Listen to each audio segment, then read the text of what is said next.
Hi, I'm Chips from Singletrack, and I've got Dave with me from Cycle Addicts bike shop, and we're going to talk about XTR today, specifically Di2, the future. So, why should I want to have electric gears on my bike?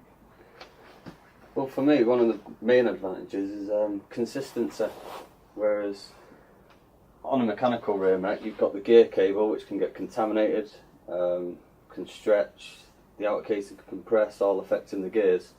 Where on this one, you set your upper and lower limit screws, tell it where one gear is, and it just works out the rest, and until you bend a mech hanger, it's just going to carry on working like that. With the shifting, how does that work? Is it like a mechanical shifter? It can be if you want it to, but being electric it's fully programmable, so you can run it one by setup, one shifter, you can run front and rear mech with one shifter, you can run two shifters, because it is programmable. You can even switch around so you've got both.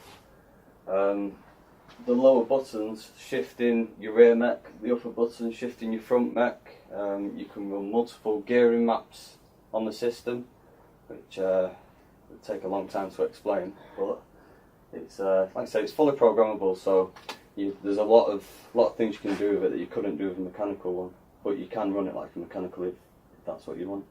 Right. And so I guess critics of this setup will say, okay, so it's going to be it's expensive, it's delicate, the battery will last 5 minutes. What would you say to those kind of people? Is it delicate? Well, it's as tough as a mechanical rear mech. The one thing that I may be a bit concerned about, this could pull out quite easy. But battery life for one, I've ran mine for just over 3 weeks, and I've used hardly any juice out the battery. I plugged it in the other day to charge it up, and it charged up in about, I'm not joking, 3 minutes. Right. So it just shows. I am going to run the battery down just to see what the battery life is like, but I don't have a display on mine. You don't have to run the display unless you're running sequential shift.